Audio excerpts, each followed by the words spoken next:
The Galaxy S26 Ultra is supposed to herald the age of agentic AI phones, but that doesn't mean much to the average person wondering if it's the best phone they can buy or if they should upgrade. The gist is that the AI inside this flagship should now be able to anticipate your needs better and help get stuff done for you. For example, the now brief feature surfaces recommendations based on the context of your texts.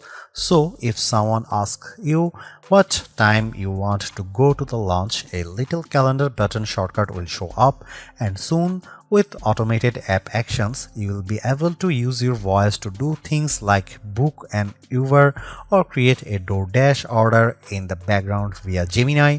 In other words, apps are about to become a lot less relevant. Personally, I am more impressed with the S26 Ultra's hardware plus software innovations. Things like privacy display, which obscures private info from onlookers and can do so on an app-by-app basis, and the new horizon lock for shooting video, keeping your footage super steady no matter how shaky your hands.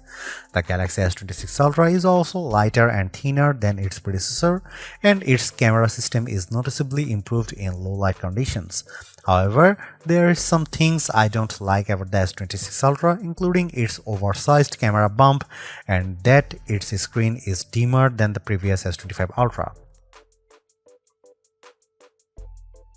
Samsung's Galaxy S26 Ultra has a release date of March 11. The Galaxy S26 Ultra remains a steep $1,299 but at least Samsung didn't give this flagship a $100 price hike like the regular S26 and S26 Plus. You can also get up to $900 off with an instant trade-in credit. Just like before, the S26 Ultra starts with 256 GB of storage, but you can upgrade to 512 GB for $1,499 and 1 TB for $1,799.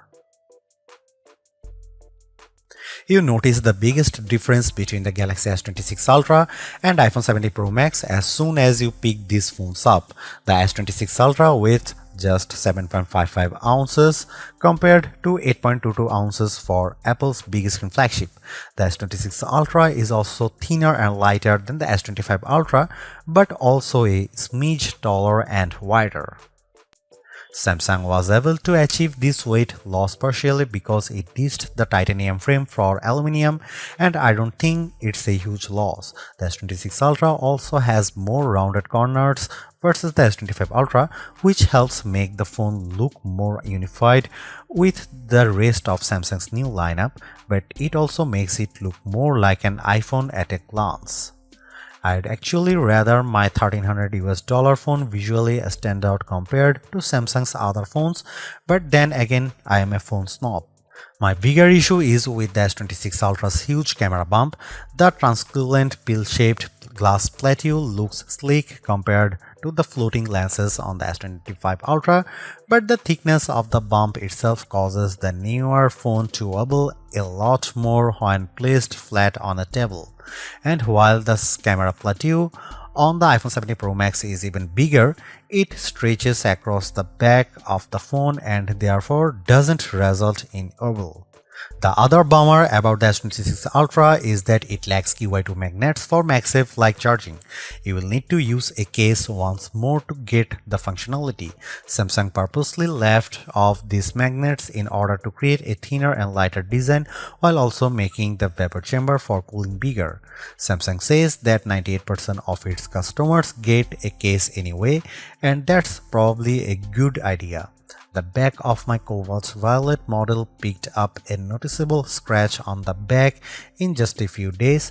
I do like this color the best, though you can also pick from black, white and sky blue, and you can order silver shadow and pink gold exclusively on Samsung.com. The S Pen on the Galaxy S26 Ultra for me is a bit more valuable than it used to be. Sure, you can use it to take notes or make fine edits on photos, but it really comes in handy when using AI apps like Creative Studio. I draw a very crude rabbit and the app turned it into a sharp and fun illustration I could then share or use as a sticker. And within the gallery app, I could draw things to add them to my photos.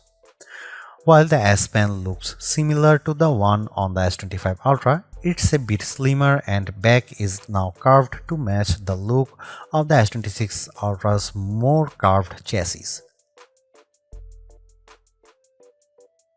Now this is a clever idea. So clever I could say Apple stealing it. The privacy display on the Galaxy S26 Ultra uses a combination of hardware and software to keep shoulder surfer from gawking at your screen. This tech blows away third-party privacy screen protectors you peel and stick onto your phone because you can turn the feature on and off at will. The S26 Ultra has dedicated narrow pixels that only shows you what you want to see when privacy display is enabled, and it works like magic. Just turn on privacy display from the quick settings menu, turn your phone, and your screen suddenly becomes blank. It gets better. I really appreciate that you can customize which apps automatically turn privacy display mode on, whether it's Gmail or your banking app.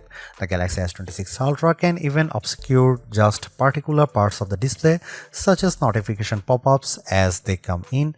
I tested this out with message notifications and it worked well. Based on our testing, the Galaxy S26 Ultra's display is slightly dimmer than the Galaxy S25 Ultra's panel, even with privacy displays mode turned off. For example, the Galaxy S26 Ultra reached a max 1806 nits of brightness with HDR content compared to 1860 for Galaxy S25 Ultra. When viewed head-on, I could tell that the Galaxy S25 Ultra's screen was brighter when viewing website on Chrome, even though it was not dramatic. But you really notice a difference when you view the screen off angle. That's the price you pay for privacy display, and I personally think it's worth paying if you really care about privacy. Don't get me wrong, this is a fantastic OLED display on the Galaxy S26 Ultra. It also benefits from an improved Pro scaler that makes photos and videos appear sharper, and you get more lifelike colors thanks to Samsung's mobile digital natural image engine. When I watched a video of a helmeted chameleon side by side on the Galaxy S26 Ultra and S25 Ultra, the older phone's screen was indeed brighter, but the chameleon looked sharper with more contrast through the S26 Ultra. Outdoors, the Galaxy S26 Ultra's display was brighter than the iPhone 17 Pro Max in direct sunlight, even though the iPhone turned in slightly better results in our lab testing. In our previous iPhone 17 Pro Max vs Galaxy S25 Ultra camera shootout, Samsung lost points for mediocre low-light performance, but Samsung is firing back with a wider aperture on its main 200-megapixel camera and 50-megapixel telephoto lens. The result should be up to 47% and 37% brighter images through these two cameras. So I put that to set the test in a series of shots with the Galaxy S25 Ultra and Apple's Flagship. Check out this zoom shot of clocked out. The Galaxy S26 Ultra image is noticeably clearer, while the S25 Ultra shot is fuzzy and chock full of noise. So how about colors?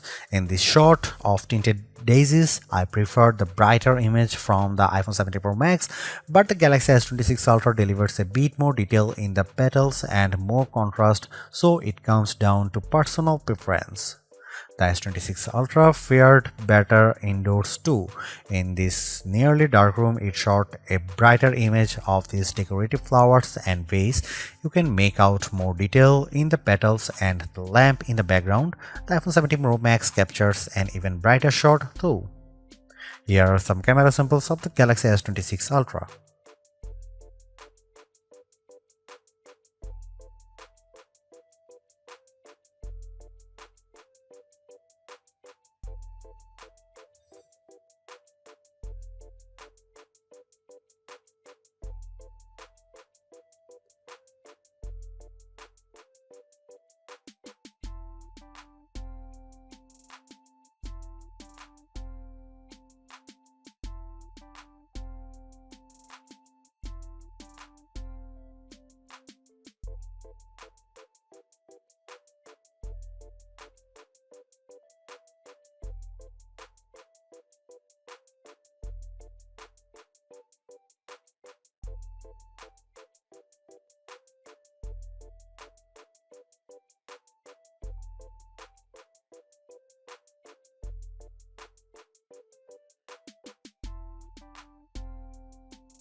The Galaxy S26 Ultra has a dizzying array of AI features, so I tested them out to see which ones are worth your time.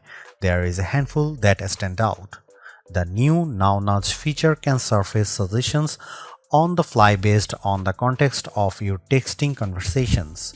When I got a message asking if I was free for lunch on Tuesday at 1 p.m., I pulled up the keyboard and Now Nudge automatically showed me a calendar button so I could jump right over to the app.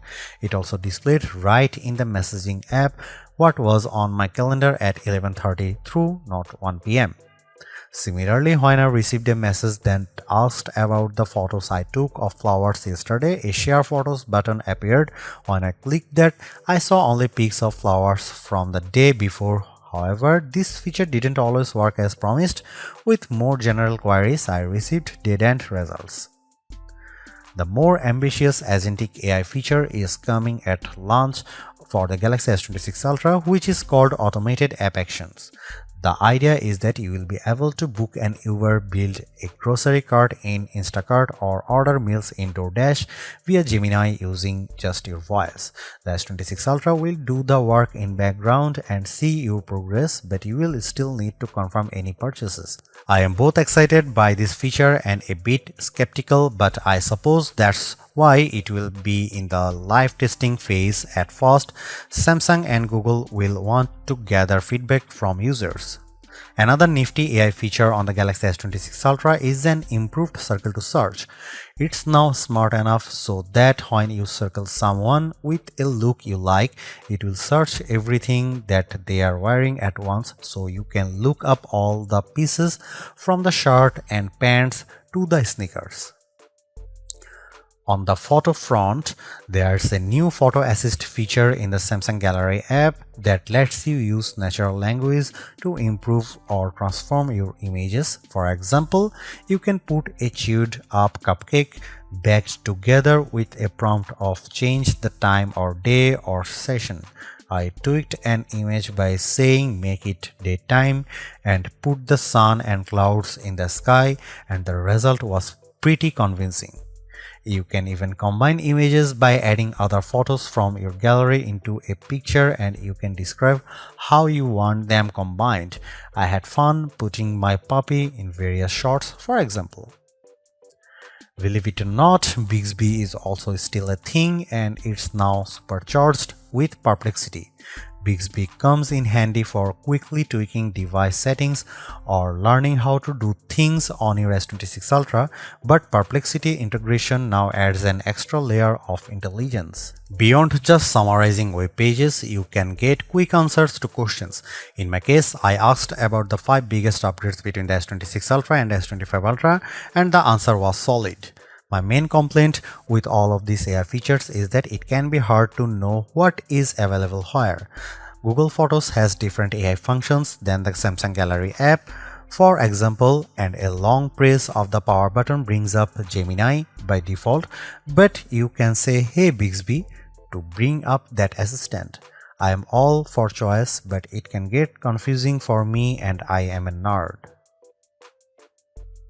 The best thing I can say about the S26 Ultra's performance is that it's fast and remains pretty cool even during intense gaming sessions. This is thanks to a combination of the Snapdragon 8 Gen 5 Elite chip for Galaxy and a larger vapor chamber for heat dissipation. I played the graphically demanding Wuthering Waves for over an hour, and the S26 Ultra remained fairly cool to the launch. Only the bottom left side of the phone got slightly warm, and the graphics are indeed amazing. Everything from the characters in the game to lighting and water effects look console quality. In the 3D Mark Solar Bay Unlimited test, the Galaxy S26 Ultra turned in a higher frame rate than the iPhone 17 Pro Max and a higher overall score. In Geekbench, which measures processing power, the Galaxy S26 Ultra scored slightly lower than the iPhone in single core but delivered a much higher multi-core score. Even with dozens of apps open, I have no problem at multitasking. When measuring AI performance with Geekbench AI 1.5, the Galaxy S26 Ultra turned in a much higher score when comparing the NPU and neural engine of both chips. That's a 71% gap. I wish Samsung would push the envelope by adopting silicon carbon batteries, which allow you to cram higher capacity batteries into phones, but for now it's sticking with a 5000 mAh lithium-ion battery, and there's a good news and bad news here. The good news is that the S26 Ultra lasted nearly 2 hours longer than the S25 Ultra in our battery test, which involves surfing the web over 5G at 150 nits of screen brightness. This could be due to the efficiency of the new Snapdragon chip or better cooling. The bad news is that the iPhone 70 Pro Max is nearly 2 hours ahead, and the OnePlus 15 with its 7300 mAh silicon carbon battery endured for over 25 hours. That's why it tops our best phone battery life list. Samsung told us it is still investigating this new technology, so maybe we'll see it on the Galaxy S27 Ultra. When it comes to charging, the Galaxy S26 Ultra makes the jump to 60-watt wired charging, and the results were quite good, with the phone reaching 77% charge in just 30 minutes. That's 6% better than the S25 Ultra's 45-watt charging and well ahead of the iPhone 70 Pro Max. The OnePlus 15 charges even faster via its 80-watt charger. Wireless charging has jumped to 25 watt from 15 watt, but again you will need a case to take advantage of magnetic chargers and accessories. The Galaxy S26 Ultra is one of those phones that should get better and smarter over time. The agentic AI features are good now, but should become more useful as the phone gets to know your patterns. And automated app actions seem to have a lot of potential, assuming the integration with Uber, DoorDash, and other apps works as promised. The reasons to get the S26 Ultra right now and upgrade your phone are features like privacy display. At a time phone makers are being criticized for iterative updates, this is a truly innovative feature that solves a problem, and it is completely customizable. I am also very impressed with the horizon lock feature when shooting video and improved low light photos and videos. I'd like to see a design that doesn't wobble on your desk with a revamped camera bump, and I'm a bit worried that I got a scratch on the back of the phone after just a week of testing. And while the battery life is solid, the iPhone 70 Pro Max is still ahead on endurance, and Samsung could surge ahead if it embraces silicon carbon tech. Overall, I highly recommend the S26 Ultra. It's super smart, sleek, and fast.